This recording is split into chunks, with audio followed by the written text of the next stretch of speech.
Good morning. My name is Angela Nelson. I'm project manager over at the Greene County Highway Department. I work for the lovely Adam over there. Yeah. My role, gosh, Adam, what is my role? What do I do?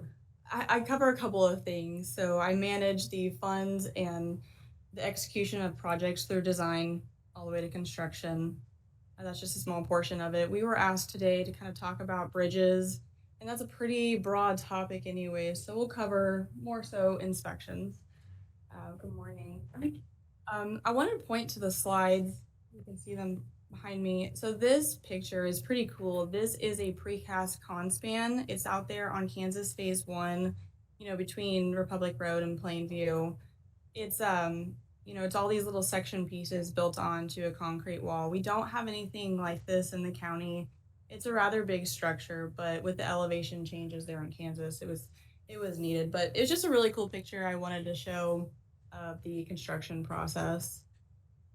But today we're gonna dive a little deep, I guess keep it pretty surface level on just the history of bridge inspections and why we do them. Just general bridge information, like what information we're getting when we're doing those inspections, what we're doing with them, how they're getting scored, what elements are important to look at, and then what we turn into the state. And I do want to cover something important, which is scour and how that affects our bridges and two bridges that are affected by some scouring issues within the county. And then we'll just kind of summarize the state of our current bridge systems, which I feel like we're in pretty good shape overall. So there I am saying so again. You're gonna notice I say that a lot. Sorry.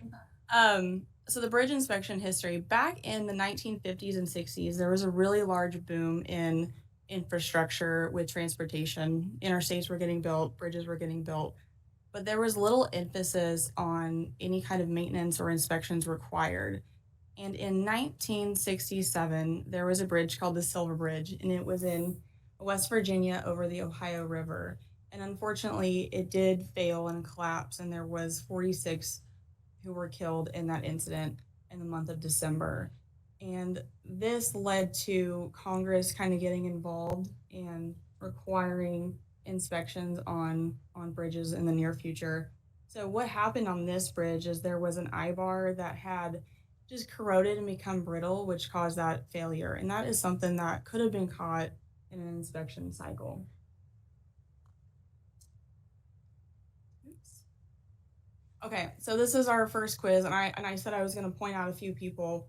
The highway group, not Wayne, not Adam. Can you tell me which of these are bridges? Chris. Which one or which ones are on each one? Hey, that was a really good job. I'm proud of you. So it's kind of a trick question too, because they all are bridges. They're getting you from point A to point B over an obstacle. But when it comes to bridge inspections, we're going to be looking at everything over a span of 20 feet in length. So you might have multiple boxes, and as long as that opening is over 20, that's going to be required to have that 2-year inspection. Now, there are some structures that might require a 1-year inspection, but those are going to be structures that have timber members, and we don't have any of those. Also, if a bridge has a scoring less than 4, they will require a yearly inspection, which again, we don't have any of those. I do want to go back a slide and talk about picture D. That might be familiar to some of you. That's off of Farm Road 193. It's going to be east of town, off Mill Street, Chestnut, and we have recently closed it. So that has 4 culverts underneath it. It is not considered a bridge as far as like our inspection cycle, but those culverts had eroded, and which is, over time, the water had taken away a lot of that support between the culverts, and the bridge deck had collapsed. There was some maintenance repairs done. They just didn't hold up because we've had a lot of rain events right after those repairs. So currently this is closed, and we do have it under contract, under design contract to be, demoed and rebuilt. So when they go in there and rebuild it, most likely that span will be larger than 20, and it will become a bridge on our system that will be inspected.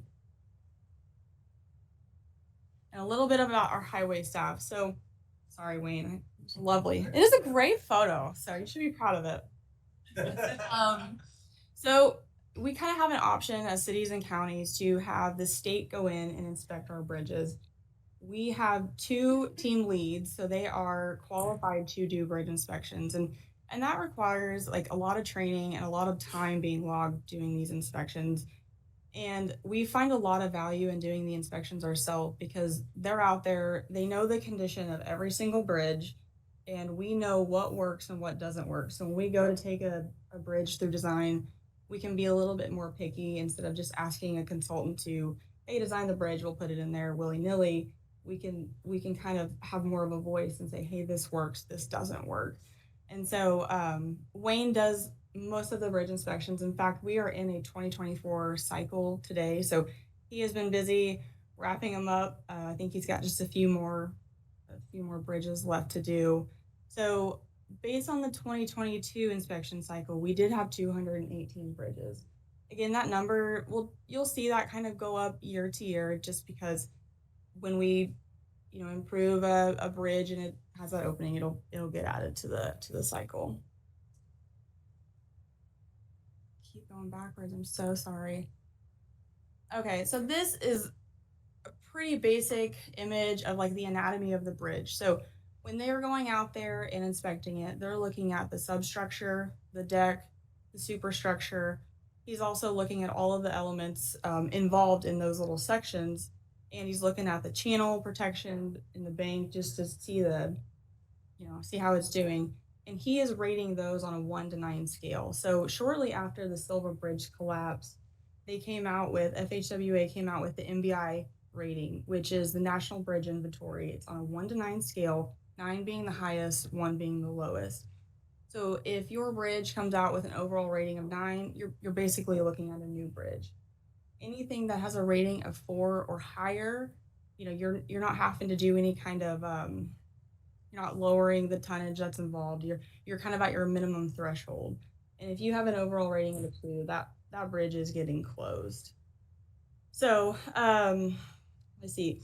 When he gets done doing all of these inspections, he's going to gather them up, send them over to the state, and we're going to get something called a sufficiency rating. So a sufficiency rating is given in a 1% to 100%. And they're not just looking at the structural rating of it, but they're looking at different elements. The structural part's 55%. And I think 15% of it is like, what is this bridge's value to the community? And then another portion of it is based off of, the structure might be fine, but is this design, up to snuff? Is it just outdated? Are there too many cars traveling it?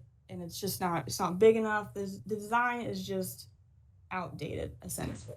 So when we get those sufficiency ratings, if it scores below a 50%, it's considered deficient, and then it becomes eligible for federal funds. So just remember, it's not just based on the structural ratings. Every time I do it. And then I want to talk about what scour is and how it affects our bridges. So scour it's kind of important. One of the biggest reasons that bridges will fail is due to flooding. And when you get those high velocities coming in there, and it's that kind of top image might show it, you get debris, you get that water moving in different ways, and it's taking that sediment underneath like your abutments or your columns or your piers, even along the banks, and it's washing them out. And so you're really losing the integrity of your bridge. Your support's going away. And just for reference, these two images were just like Google images. They're not on any of our bridges. Just to be clear, they're just really good examples of where you're starting to lose that support. And when you do get enough scour, so that's something that Wayne's inspecting on each of these bridges, and if it becomes critical, it becomes a bridge that goes on a scour action plan, which means, okay, in anytime there's a flood event, it's getting monitored. If in that plan, you have to kind of say, okay, if the bridge fails, how are we going to handle traffic control? Like you're planning out all of the scenarios, worst case. And so that kind of leads us to talk about Farm Road 241. This bridge is east of town, roughly off of like the Sunshine Road. It was on a scour action plan, and there was a lot of undermining on that intermediate bend, and was it both abutments or the north? Pretty much both abutments. So you'll see underneath there, there's basically no material. It has been reconstructed, and so we're in good shape there. But here is a picture of what this bridge looks like during a flooding event. As you can see, it gets some really heavy debris, which again, that's altering all of that velocity in that water, and who knows every time it floods what it's washing away. And this is a really good picture of something that they're going to be monitoring during those inspections. You can see the pole is underneath that bent, and it shouldn't be able to go through through there. So there's showing that loss of material. And then here's our newly constructed bridge. We kind of went in with a new design. It was a complete demo. They did a 65-foot long precast adjacent box beam. There was some road work to be done as far as tying it in. But as you can see, underneath the bridge is completely open. There's some rock under there for bank protection. And anytime something is on a scour action plan, it's going to be our first priority to move it into design and get that newly constructed if there aren't any other countermeasures that we can do. So Federal Highway does have some publications on countermeasures as far as just if you've got scour issues or if you have some bank issues. But in this case, it was just a better idea to go ahead and replace the bridge because we had that federal funding. We were able to use that. So another inspection note is when a new bridge is open, we have 60 days to inspect it. So 60 days of it being open to traffic, it has to be inspected.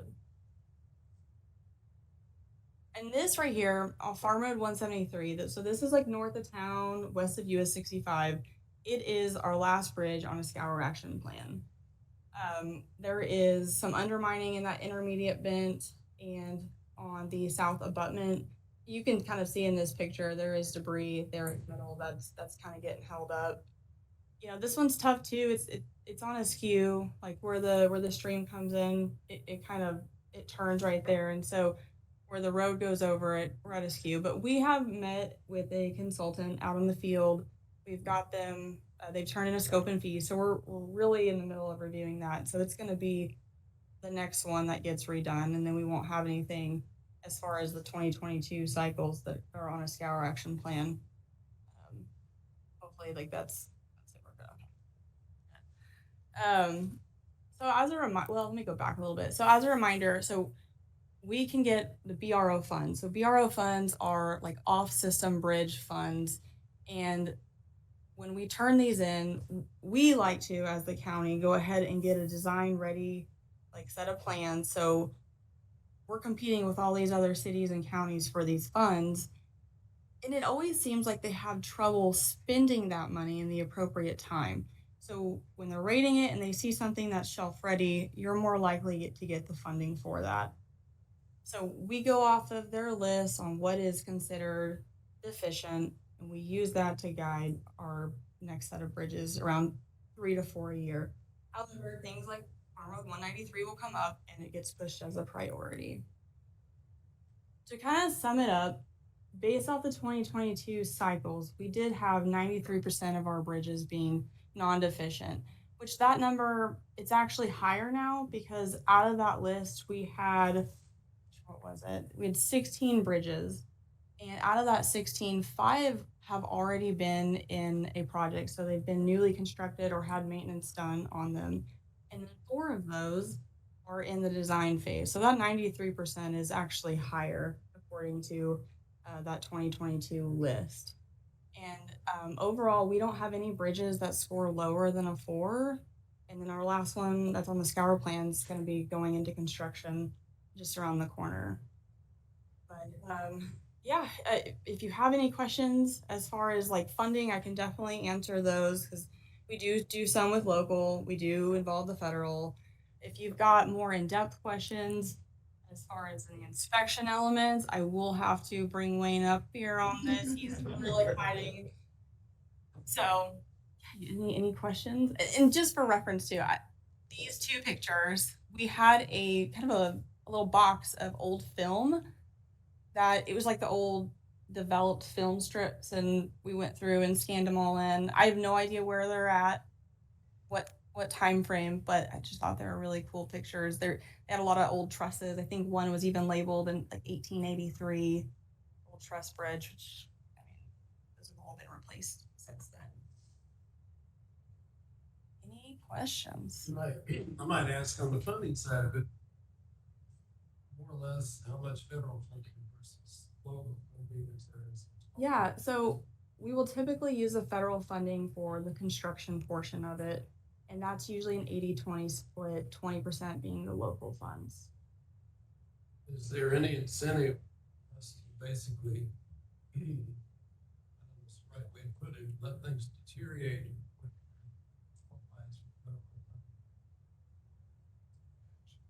So typically we will look at that list of bridges that qualify for the federal funds as like our go-to, hey, what bridges do we want to do next? Usually if there's little minor things, there can be some countermeasures that are done in-house if there's some bank issues or a box needs to be replaced, our crews can do it. But we do kind of look at that list first and see we go off of that, yeah. Yes. The one you showed the before and the after picture that we just rebuilt, how much did that cost in total? Do you remember? You know, I should have made a note on what the engineer's estimate was in the actual construction cost. Yeah, I mean they are literally wrapping it up. It started in the end of 2023, and I mean I think they were even waiting for some growth, right? So. Anything of any similar project in the past? Like 10 million? Only been here like a year, so when. Say that your average structure is gonna be in the ballpark of 600,000 to 700,000. We used to, I mean, not that long ago, the average price to do a typical bridge replacement in the county was right around $500,000, but we've seen a pretty steady increase over the last 3-4 years. It's gotten harder to predict, but I'd say that one is in the ballpark of around 600,000-700,000. And would you say, like, I feel like this is a fair statement on roadway projects, but anytime that there's like federal dollars involved, there's a little bit of a markup, just because there is more paperwork. Why there's a lot more things involved when you use those federal funds, more rules we gotta follow. So. What new construction methods over the last 5 to 10 years have come along that have made some of these bridges easier to repair or maintain or replace altogether? You know, I think the county has really like, I don't want to say like a healthy budget, but we do. So on like 193, I would say that used to be like a low water crossing, and then they threw some pipes out there and filled it in. And what we would do today is we would kind of evaluate what's the best thing long term. Well, we're just gonna probably do like a single span adjacent box beam. So we're able to spend a little bit more money for that long-term investment. As far as like maintenance repair, I don't know if I can give you good examples of what they're doing. I mean, Scott's probably more so just replacing those boxes out there. Yeah, I think we're just able to do a little bit better on the front end that lasts us longer. How long has precasting been used? How old's Mark Webb? So I wish Mark Webb was here because he came from Scurlock. He could answer anything precast. I have no idea. That's a long time. Been around a long time. Yeah. I mean, the majority of the concrete structures you'll see on county system, by and large, some of them have, almost all of them will have some precast element in them. Yeah. Yes. Angela, I don't know if we can address this or not, but maybe one of the team can. A few years ago, we installed what was called a plastic bridge on the east side of town. Heard about this one, yeah. Tell me about that bridge and how it's sustaining and how that experiment, if you will, it's working. Ratings, of course, the superstructure. Fiber reinforced. Sorry, I used the term plastic. Yeah, well, and. I mean- Plastic is, or they refer to it as a plastic form. But, now the deck part, which is completely replaced, is still running at seven. Nine, basically, no. It's still in good condition. When was that installed?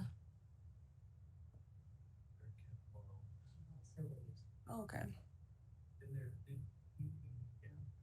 15 to 20 years. And if you guys are, so that's south of the Farm Road 193 bridge that we're replacing. That is at least along the river south of. Is that the next one down? It's really close to the. So you guys are interested in seeing that? It's just south of Chestnut, east of town.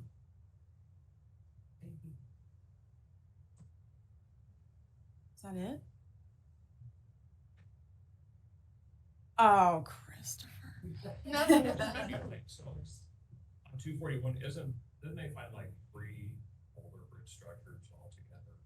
They were digging out for that, like the one that was there, but then they found 2 older structures underneath that. Is that accurate? Yeah, so lower slab.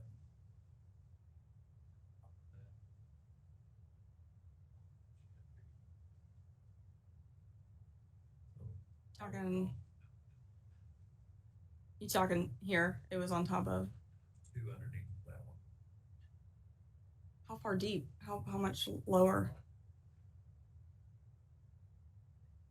In case you didn't hear that, Wayne was saying that he could walk underneath that middle support. Like that's how much sediment was lost. But it's new. You're good. You're good now. We can talk about scary stuff now.